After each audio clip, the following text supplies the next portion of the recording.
When we think of climate change, many images usually come to mind. Melting ice caps, rising oceans, shifting coastlines. However, many people tend not to imagine the dramatic impact that climate change will have on human health. Not only will there be the obvious health effects that come with mass shifts in populations and large numbers of climate change refugees, there will also be dramatic shifts in patterns of infectious disease prevalence. With shifting temperatures creating new inhabitable areas for mosquitoes and other vectors, this issue is truly one that must be explored and addressed on a global scale. Climate, not like the weather, which means the outside condition we feel from day to day, is the average of weathers over a long time frame. And climate change is about the change of long-term average of daily weather.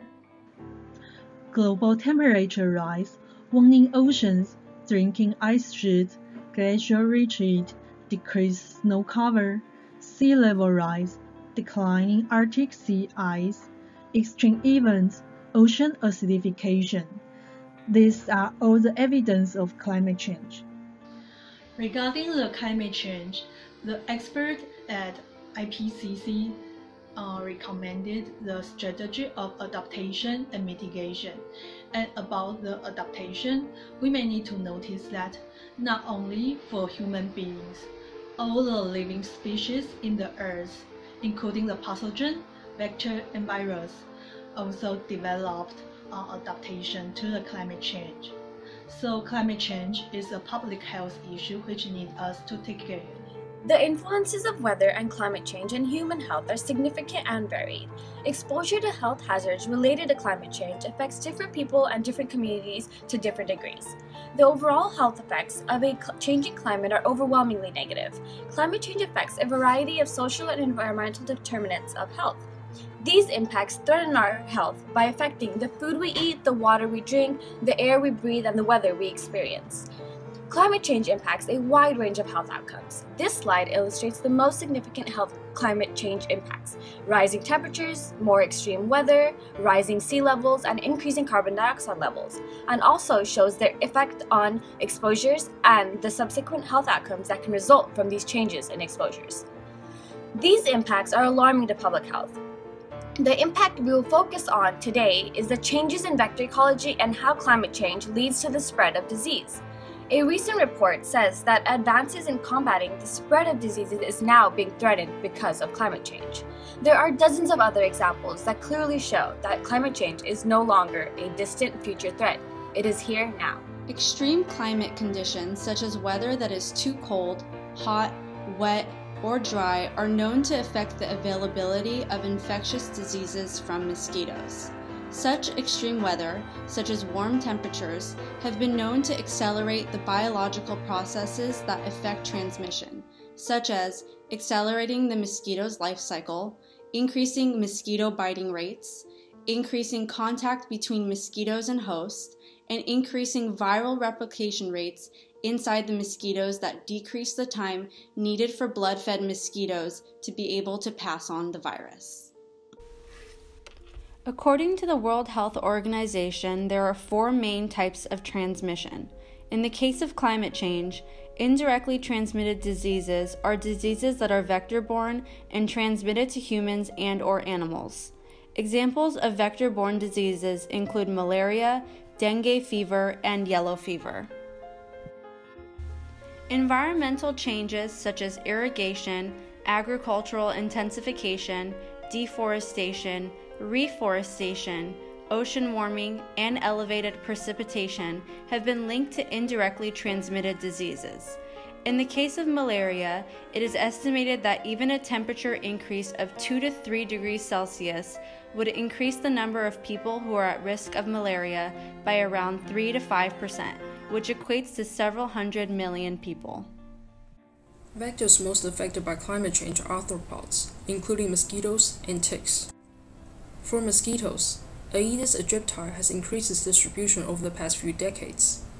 A U.S. study reported that while Aedes aegypti used to be limited to the south of the 10 degrees Celsius winter isotherm, it has been spotted continuously in Washington, D.C. since 2011. This species of mosquitoes is vector to many viruses from RNA virus flavivirus genus, including the dengue virus, and the recent emerging pathogen, Zika virus.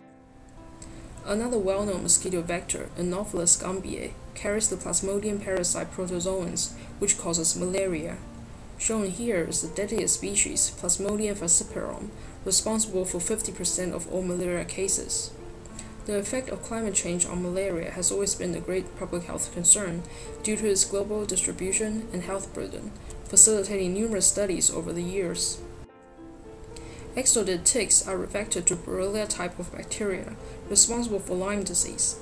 Unlike mosquito vectors, which respond rapidly to short-term changes in weather and climate, ticks respond to spatial-temporal changes that are more long-term and has little interannual variations. Based on your field of expertise, could you give us an example of how climate change affects vector-transmitted diseases? If speaking to the dengue fever in Taiwan, there are several concerns related to the climate change. For example, we have two dengue vectors in Taiwan, which are Aedes albopictus and Aedes aegypti. But the aegypti population only constrained in southern Taiwan because the winter of northern Taiwan is too cold for them to survive. But if the global warming situation becomes more serious in the future, then we will concern maybe the aegypti population will move up to the northern Taiwan and broaden the disease map of dengue fever. Another example is the extreme climate event. So in Taiwan, we have typhoons in summer and autumn season, which is also the epidemic season of dengue fever. And if the frequency or the intensity of the typhoon increase, then it will be more difficult to tackle with the water puddles in the environment after typhoon because they are all the mosquitoes' breeding sites. In addition to surveillance and research conducted at universities and governments globally, there are several non-governmental organizations that work in the field of environmental epidemiology and infectious diseases. These NGOs work with communities globally to address the issues of climate change and the potential impact on human health. For example, Climate Resolve works with Californian communities to protect natural resources and reduce greenhouse gas emissions. Natural Resource Defense Council, or NRDC, work internationally on issues including curbing global warming, advocating and implementing clean energy, reviving world oceans, and protecting the environment. And lastly, EcoHealth Alliance has several roles in public health, including biosurveillance, deforestation, medical health, pandemic prevention, and wildlife conservation. With the very real and fast-approaching threat of climate change already having significant effects on global health at large, the international community must act swiftly.